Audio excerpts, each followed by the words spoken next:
ഈ വീഡിയോയിലൂടെ നമ്മൾ നോക്കാൻ പോകുന്നത് NSTL പോർട്ടൽ ഉപയോഗിച്ചുകൊണ്ട് പാൻ കാർഡിന് അപ്ലൈ ചെയ്യുന്നതിനിടയിൽ നിങ്ങളുടെ പാൻ കാർഡ് ആപ്ലിക്കേഷൻ ഇടയ്ക്ക് വെച്ച് നിന്ന് പോവുകയോ അല്ലെങ്കിൽ നിങ്ങൾ പുറത്തേക്ക് വരികയോ ചെയ്ത് കഴിഞ്ഞാൽ എങ്ങനെ റെസ്യൂം ചെയ്യാം, അതായത് പുനരാരംഭിക്കാം എന്നുള്ളതാണ്. അപ്പോൾ അതെങ്ങനെ ചെയ്യാമെന്ന് നോക്കാം. അപ്പോൾ അതിനായിട്ട് NSTL പാൻ കാർഡ് എന്ന് ഗൂഗിളിൽ സെർച്ച് ചെയ്യുക. അതിനുശേഷം അപ്ലൈ ഓൺലൈനിൽ താഴെ കാണുന്ന കണ്ടിന്യൂ വിത്ത് ആപ്ലിക്കേഷൻ എന്ന് പറയുന്ന ഭാഗത്ത് ക്ലിക്ക് ചെയ്ത് കഴിഞ്ഞാൽ ടെമ്പററി ടോക്കൺ നമ്പർ ചോദിക്കുന്നുണ്ട്, ഇമെയിൽ ID ചോദിക്കുന്നുണ്ട്, ഡേറ്റ് ഓഫ് ബർത്ത് ചോദിക്കുന്നുണ്ട്. അപ്പോൾ ഇവിടെ ചോദിച്ചിരിക്കുന്ന ടെമ്പററി ടോക്കൺ നമ്പർ എന്ന് പറയുന്നത് നിങ്ങളുടെ ജിമെയിലോട്ട് മെസ്സേജായിട്ട് വന്നിട്ടുണ്ടാകും. അതേപോലെ തന്നെ നിങ്ങളുടെ മൊബൈൽ നമ്പറിലോട്ടും വന്നിട്ടുണ്ടാകും. പാൻ കാർഡിന് അപ്ലൈ ചെയ്യുന്ന സമയത്ത് ആ നമ്പറാണ് എൻ്റർ ചെയ്ത് കൊടുക്കേണ്ടത്. പിന്നെ നിങ്ങളുടെ ആപ്ലിക്കേഷൻ നമ്പർ ക്രിയേറ്റ് ചെയ്യുന്ന സമയത്ത് ടോക്കൺ നമ്പർ ലഭിക്കുന്നതിന് മുമ്പായിട്ടുള്ള ഇൻ്റർഫേസിൽ അപ്ലൈ ഓൺലൈൻ എന്ന് പറയുന്ന ഭാഗത്തായിട്ട് കൊടുത്തിരുന്ന ഇമെയിൽ ID ആണ് അവിടെ കൊടുക്കേണ്ടത്. ശേഷം ഡേറ്റ് ഓഫ് ബർത്ത് കൂടി കറക്റ്റ്.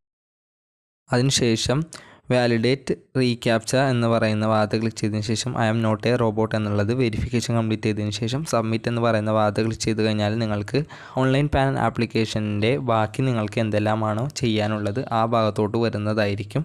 അപ്പോൾ നിങ്ങളുടെ ആപ്ലിക്കേഷൻ പകുതി വെച്ച് നിന്ന് പോവുകയൊക്കെയാണെന്നുണ്ടെങ്കിൽ അത് കണ്ടിന്യൂ ചെയ്യാൻ സാധിക്കുന്നതായിരിക്കും.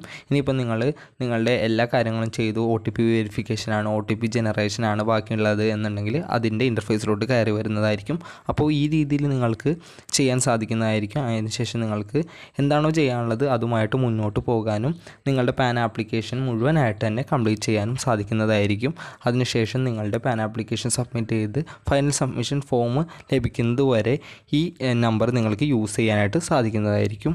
അപ്പോൾ നിങ്ങൾക്ക് ഈ വീഡിയോ യൂസ്ഫുൾ ആയിട്ടുണ്ടെന്നുണ്ടെങ്കിൽ തീർച്ചയായിട്ടും ലൈക്ക് ചെയ്യുക, ചാനൽ ഒന്ന് സബ്സ്ക്രൈബ് ചെയ്യുക. Thank you for watching.